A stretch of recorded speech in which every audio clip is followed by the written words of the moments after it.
Sir ఇవాళ పాకిస్తాన్ మీద భారతదేశం జరిపినటువంటి ఎయిర్ స్ట్రైక్స్ ఏవైతే ఉన్నాయో 9 స్థావరాలను టార్గెట్‌గా చేసుకొని అటాక్ చేశారు. ఈ 9 కూడా ఉగ్రవాద స్థావరాలని భారత్ చెప్తుంది.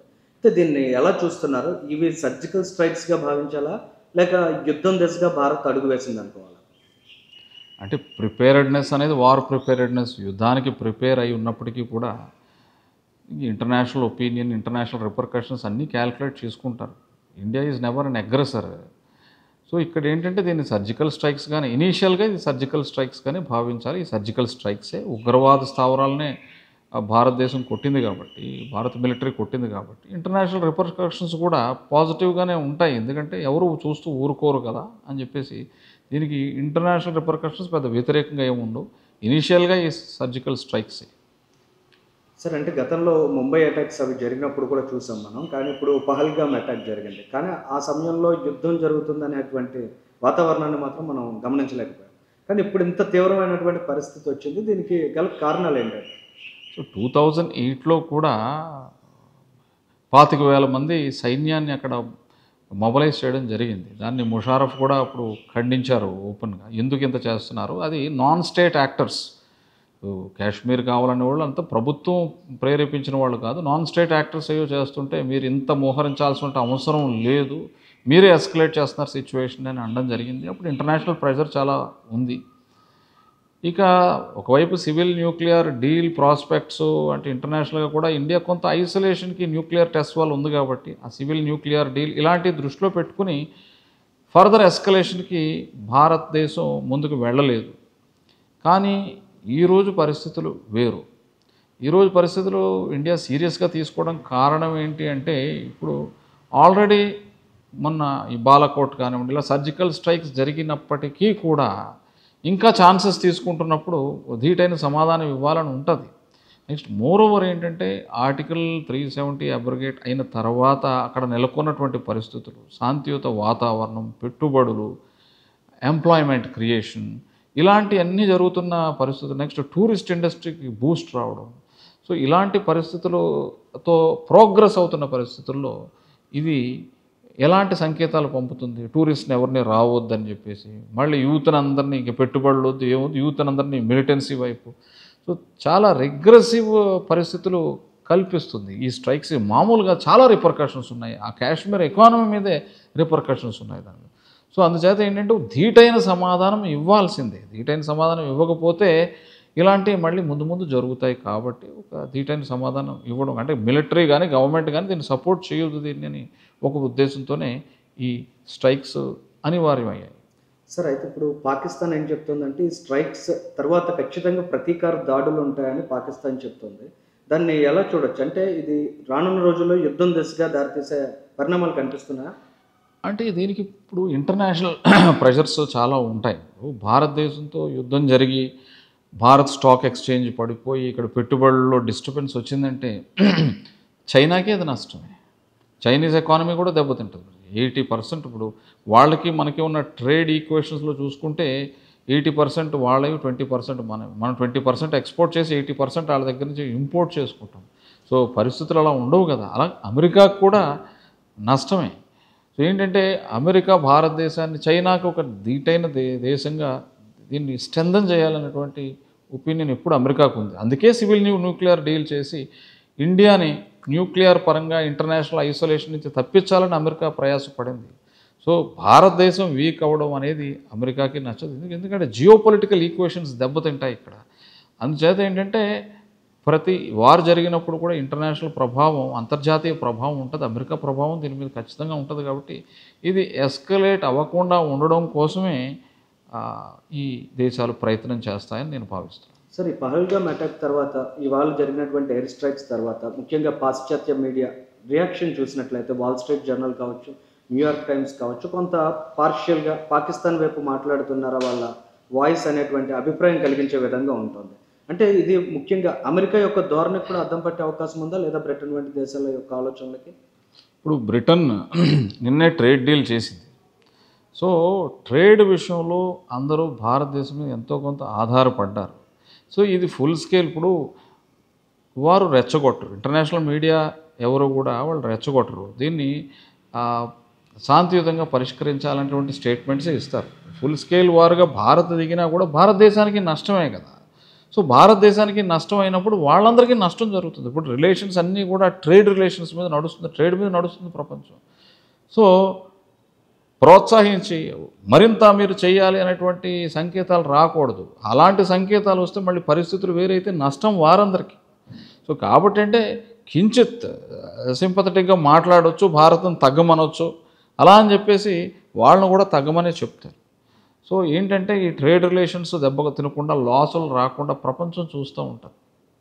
ఇదేమి క్రికెట్ మ్యాచ్ కాదు, ఇండియా పాకిస్తాన్ కొట్టుకుంటే ఎవరు గెలుస్తారనేది ఇది ఈజీ విషయం కాదు. అన్నీ ఇంటర్లింక్ అయిపోయి ఉన్నాయి. సో ఇంటర్లింక్ ట్రేడ్ లింకేజెస్లో నష్టం రాకూడదని ప్రతి ఒక్కళ్ళు చూస్తారు. సార్ అంటే ఈ ముఖ్యంగా ఈ పాకిస్తాన్తో ఉన్నటువంటి వ్యవహారం చూస్తే అదొక రోగ్ నేషన్గా పాకిస్తాన్కి పేరుంది. ఇవాళ భారతదేశం అనేది ఆర్థికంగా కూడా చాలా బలోపేతం అవుతున్నటువంటి దశ. ఖచ్చితంగా ఈ దేశాన్ని నష్టపరచాలంటే యుద్ధం దిశగా ఇది కవ్వించాలనే ఆలోచనలో పాకిస్తాన్ ఉందని భావించవచ్చా? భావించవచ్చు. ఎందుకంటే ఈరోజు భారతదేశం మీద చాలా దేశాలు ఆధారపడే పరిస్థితి. అంటే ఆధారపడే అంటే మ్యూచువల్గా. నెక్స్ట్ ఏంటంటే ఒక మార్కెట్, ఇంటర్నేషనల్ ప్రోడక్ట్స్కి ఇండియా అనేది ఒక అట్రాక్టివ్ మార్కెట్గా ఉంది. సో ఇలాంటి పరిస్థితుల్లో ఆర్థికంగా బలోపేతం అవుతున్న దేశాన్ని ఆర్థికంగా కూడా దెబ్బ కొట్టాలనేటువంటి ఉద్దేశం ఉంటుంది వాళ్ళకి. సో అన్ని కోణాలు, అందులో ఈ ఆర్థిక కోణం ఒకటి.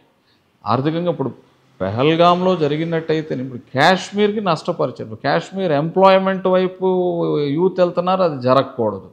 కాశ్మీర్ డిస్ప్యూటెడ్ టెరిటరీగానే మిగలాలి. ఎందుకంటే కాశ్మీర్ సాల్వ్ అయిపోయిందంటే వాళ్ళకి యాంటీ ఇండియా ప్రోపగాండా ఇది, యాంటీ హిందుస్థాన్ ప్రోపగాండా ఎక్కడి నుంచి వస్తుంది? కాశ్మీర్ సాల్వ్ అవ్వకూడదండి. సో కాశ్మీర్ సాల్వ్ అవ్వకూడదు కాబట్టి ఇది ఇలా చేశారు. ఇలా చేస్తే ఈ మాత్రం రిపర్కషన్స్ ఉంటాయని తెలుసు వాళ్ళకి. మరి అది ఫుల్ స్కేల్ వార్గా పరిణమిస్తే, అంటే ఇంతకంటే ఎక్కువ జరిగితే అది నష్టం భారతదేశానికి. సో మరి ఆర్థికంగా కూడా భారతదేశం నష్టపరచాలని చూస్తుంటాం. సార్ కేంద్ర హోంమంత్రి అమిత్ షా ఒక స్టేట్మెంట్ ఇచ్చారు. ఉగ్రవాదాన్ని మూలాల నుంచి కదిపేస్తాం, ఖచ్చితంగా నిర్మూలిస్తాం, అప్పటిదాకా మేము మా తిరుగుబాటు ఆగదనే సంకేతాలను ఇచ్చారు. అంటే అమిత్ షా స్టేట్మెంట్ చూసిన తర్వాత ఖచ్చితంగా పాకిస్తాన్లో ఉన్నటువంటి ఉగ్ర శిబిరాల మీద భారత్ రానున్న రోజుల్లో కూడా ఈ దాడులు కొనసాగిస్తుందనే సంకేతాలు అర్థమవుతున్నాయి. దాన్ని ఎలా అర్థం చేసుకోవచ్చు? ఇప్పుడు స్టర్న్ వార్నింగ్ అనేది చాలా అవసరం. ఈ గవర్నమెంట్ యొక్క ఐడియాలజీ కానీ తీరుతెన్నులు ఎన్ని చూసి పరిశీలించినప్పుడు ఏంటంటే అవతల వాళ్ళు కూడా ఖచ్చితంగా అలర్ట్గా ఉంటారు. కొన్ని తీవ్రమైన స్టెప్స్ తీసుకోవడం జరిగింది, కొన్ని సీరియస్ స్టెప్స్ తీసుకోవడం జరిగింది. సో అలాంటి వార్నింగ్ ఖచ్చితంగా పనిచేస్తుంది. వాళ్ళ ఐడియాలజీ, వాళ్ళ తీరుతెన్నులు చూసినప్పుడు అవతల వాళ్ళు ఖచ్చితంగా భయపడే అవకాశం ఉంది. సో అలాంటి వార్నింగ్ చాలా అవసరం ఉంటే ఆ పరిస్థితులు కూడా చేపడతారు. సార్ అంటే నిజంగా యుద్ధం దిశగా కానీ అడుగులు పడినట్లయితే మనకు ఉన్నటువంటి సామర్థ్యం ఏంటి? అంటే దానికి వరల్డ్ కంట్రీస్ కూడా ఎలా రెస్పాండ్ అయ్యే అవకాశం ఉంటుంది ఒకవేళ యుద్ధం దిశగా కానీ డైరెక్షన్లో అడుగులు పడితే? సో వరల్డ్ కంట్రీస్ ముఖ్యంగా అమెరికన్ రియాక్షన్ చూడాలి. ఇప్పుడు రష్యా యుక్రెయిన్ వార్ చూసాం. అక్కడ నాటో సంబంధం కాబట్టి అమెరికా ఇండైరెక్ట్గా ఫండ్ చేస్తూ ఉంది, యూరోప్ యూనియన్ ఫండ్ చేసింది కాబట్టి ఇది ఇంకా సాగుతుంది, ఆ యుద్ధం తేలకుండా సాగుతుంది. నెక్స్ట్ ఏంటంటే ఒక రెస్పాన్సిబుల్ స్టేట్గా రష్యా న్యూక్లియర్ వెపన్స్ ఉపయోగించట్లేదు. అది ఒక రెస్పాన్సిబుల్ స్టేటు, కొన్ని ట్రీటీస్ సైన్ చేసి ఉంది కాబట్టి రష్యా ఉపయోగించట్లేదు. ఇక్కడ పరిస్థితి అలాంటిది కాదు. ఇక్కడ సివిలియన్ గవర్నమెంట్కి మిలిటరీ మీద ఏమాత్రం కంట్రోల్ లేదు. అక్కడ వీక్ సివిలియన్ గవర్నమెంట్ ఇది. అది రోగ్ నేషన్ ఏ టైంలో ఏదైనా చేయొచ్చు. కాబట్టి అందుకని ఇంటర్నేషనల్ కమ్యూనిటీ మాత్రం ఖచ్చితంగా ఇంటర్వ్యూన్ అవుతారు, directly or indirectly. America directly or indirectly intervene అవుతారు. ఎందుకంటే న్యూక్లియర్ వార్ అంటూ జరిగితే ఒక దేశానికి కాదు, చుట్టుపక్కల దేశాలకు కూడా నష్టం వస్తుంది. ఇప్పుడు యుద్ధంలో పాల్గొనని న్యూట్రల్ దేశాలకు కూడా నష్టం వస్తుంది. సో కాబట్టి అంతర్జాతీయంగా రియాక్షన్స్ ఉంటాయి. వీళ్ళు న్యూక్లియర్ దశగా వెళ్ళే పరిస్థితి ఏర్పడుతుంది. ఎందుకంటే ఆప్షన్ లేనప్పుడు రోగ్ నేషన్ ఏం చేస్తుంది? పర్టికులర్ న్యూక్లియర్ బాంబు వేసేయడానికి ప్రయత్నం చేస్తుంది. అలాంటివన్నీ ఆలోచనలు పెట్టుకుని ఇంటర్నేషనల్ రిపర్కషన్స్ అంటే ఇంటర్నేషనల్ ప్రెషర్ చాలా ఉంటుంది. దీన్ని ఆపేయమనే ప్రెషర్ చాలా ఉంటుంది. గతంలో కూడా మనం కార్గిల్లో కూడా చూసాం ఇంటర్నేషనల్ ప్రెషర్. అలాగా ఇంటర్నేషనల్ ప్రెషర్ ఇప్పుడు ఉంటుంది. అంత తేలిగ్గా ప్రపంచం కూడా వాచ్ చేస్తూ కూర్చుంటుందని నేను అనుకుంటున్నాను. యుఎన్ ఇంటర్వెన్షన్స్ ఉంటాయి, అమెరికన్ ఇంటర్వెన్షన్స్ ఉంటాయి. ఇది డిఫ్యూజ్ చేయడానికి ప్రయత్నం చేస్తారు. అంటే ప్రజలకు కూడా ఈ విషయంలో అర్థం కావాల్సింది ఏంటి సార్? అంటే ప్రాణ నష్టం కానీ అభివృద్ధి నష్టం కానీ ఎలా జరిగే అవకాశం ఉంటుంది? మీరు సార్క్ దేశాల నుంచి కూడా ఎంత అధ్యయనం చేశారు. ఇప్పుడు భారతదేశం ఎదుగుదల మీద కూడా మీకు స్పష్టమైన అవగాహన ఉంది. మీరేం సూచిస్తారు అంటే ప్రజల ఆలోచనలకు సంబంధించి? ప్రజల ఆలోచనలు ఏంటంటే యుద్ధం జరిగిపోవాలి అంటే కామన్గా యుద్ధం జరిగిపోవాలి తేల్చేసుకోవాలంటే ఇది క్రికెట్ మ్యాచ్ చూసినంత ఈజీ కాదు. ఇది ఎంతో ప్రాణ నష్టం జరుగుతుంది. ఎంతోమంది ఇప్పుడు ఈ ఆపరేషన్ జరిగిందంటే ఎంతో ప్రాణ నష్టం. ఇప్పుడు సరిహద్దుల్లో ఎంతోమంది చనిపోతున్నారు. అంటే ఎవరు ఫ్రూట్స్ ఆఫ్ వార్ ఎవరు చూస్తారు? ఫ్రూట్స్ ఆఫ్ వార్ ఎవరు ఎస్కలేట్ అవుతా పోతే ఎవరి కోసం ఈ వార్? ప్రజల కోసం అనుకుంటే ప్రజలు బలైపోయే పరిస్థితి వస్తే అది కాదు కదా. సర్జికల్ స్ట్రైక్స్ అనేది అవతలవాడికి వార్నింగ్ ఇవ్వడానికి అవసరమే, అంటే లేకపోతే వాళ్ళు పెట్టలేకపోతున్నారు కాబట్టి అది అవసరమే. బట్ అంతకంటే డిప్లొమాటిక్గా సొల్యూషన్స్ చూడడం చాలా అవసరం. ప్రజలకు కూడా ఏంటంటే ఇప్పుడు మద్దతు ఇచ్చేస్తున్నాం, ప్రజలందరూ మీ వెంట ఉన్నారు, వెళ్ళి కొట్టేయండి, ఆ పరిస్థితి ఏమీ లేదు. సర్జికల్ స్ట్రైక్స్ జరిగాయి చాలు. కానీ ఇది ఫుల్ స్కేల్ వార్గా టర్న్అవుట్ అయిందంటే మాత్రం ప్రతి ఒక్కళ్ళు వల్నరబుల్. ఇప్పుడు చూడండి కోస్టల్ టౌన్స్లోనూ వల్నరబుల్ టౌన్స్ ఐడెంటిఫై చేసి డ్రిల్స్ చేస్తున్నారు, లైట్స్ ఆపేయాలని చెప్పేసి. బాంబింగ్ ఎలాగైనా జరగవచ్చు. టర్కీ షిప్నే పంపించింది అంటున్నారు మామూలుగా. అది 71లో గాజీ సబ్మెరీన్ పంపించేశారు. వైజాగ్ని టార్గెట్ చేస్తూ 71లో పంపించారు. ఎవరు ఊహించింది. ఇప్పుడు ఐఎన్ఎస్ విక్రాంత్ని డిస్ట్రాయ్ చేయాలని వచ్చింది ఈస్టర్న్ నావల్ కమాండ్. అలా వల్నరబుల్ ఏరియాస్ చాలా ఉన్నాయి. మనం టీవీలో క్రికెట్ మ్యాచ్ చూసినట్టుగా వెళ్ళి కొట్టేయాలి అనుకునేది ఎంతో ప్రాణ నష్టం జరుగుతుంది. సో ఏంటంటే డిఫెన్స్ అనేది ప్రతి కంట్రీకి చాలా అవసరమే. ఇలాంటి పరిస్థితులు వచ్చినప్పుడు ఖచ్చితంగా డిఫెన్స్ని యూజ్ చేస్తారు, మిలిటరీని యూజ్ చేస్తారు. కానీ ఏంటంటే అది ఒక మెజర్డ్గా జరగాలి, ఒక పరిమిత స్థాయిలో జరగాలి. కానీ నష్టం who will enjoy the fruits of war? ఆర్థికంగా ఎంతో నష్టపోతాం. దీనికి ట్యాక్సులు పెరిగిపోతాయి, కనీస వస్తువుల మీద ట్యాక్సులు పెరుగుతాయి, ట్రాన్స్పోర్టేషన్ రెస్ట్రిక్షన్స్ వచ్చేస్తాయి మీకు మామూలుగా.